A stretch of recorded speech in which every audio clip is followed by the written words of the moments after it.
Indian media, they said that Dr. Zakir Naik is banned in UK, in Canada, in Malaysia, in Indonesia. Some reports said he's banned in 3 countries, some reports said he's banned in 5 countries, some said 7 countries, some said several countries.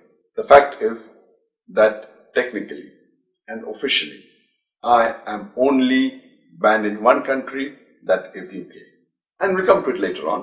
There's no other country that I am aware of where I got an official letter or information that I have been banned to enter that country. There are news that I am banned in Malaysia.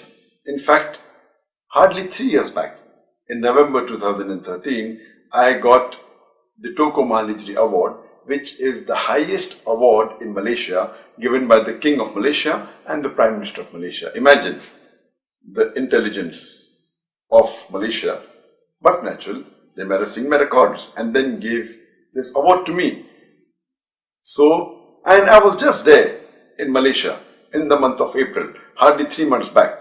And there I met the Prime Minister, the Deputy Prime Minister, the Home Minister, the Islamic Minister, the Sports Minister. In a span of about 4 days, I met about 15 ministers and chief ministers.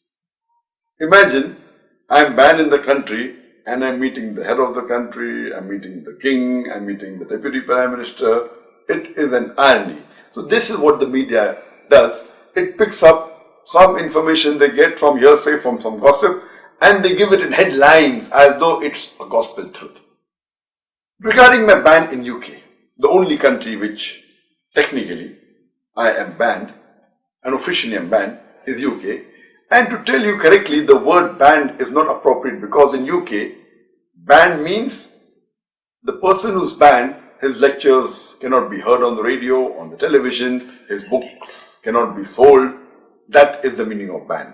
The right technical word for the UK is I am excluded. Excluded means my entry is not allowed in the country of UK. And to know the background of this, in the year 2009, just to tell you, I've been to UK several times. I've been there more than 14, 15, more than 20 times. And the last time I was there in 2009, the head of the anti-terrorism department, that is Charles Farr, he sent an officer who told me that you have a reach and you can reach those young Muslims who we cannot. So will you help us? And I told them, I'm most willing to help you as long as you guarantee me 2 things. Number 1, you should not ask me to do anything against the Quran, which is the word of Almighty God, and the Sahih Hadith, which is the saying of Prophet Muhammad. And they agreed. So imagine the head of the anti-terrorism department wanted my help to reach those people who they could not reach. And I'm aware that my popularity is there in different parts of the world, especially in UK. But just a few months later, in the year 2010, the Labour Party, which was ruling, it lost the election and the Conservatives came to power. And in about 3 weeks' time, less than 1 month coming to power, the Home Secretary Theresa May, she sent an official notice and said that I am not allowed to enter the country, though I had a valid visa, which was issued in 2009 for 5 years. It was a multiple entry visa. And it said that I am not conducive to the society of UK.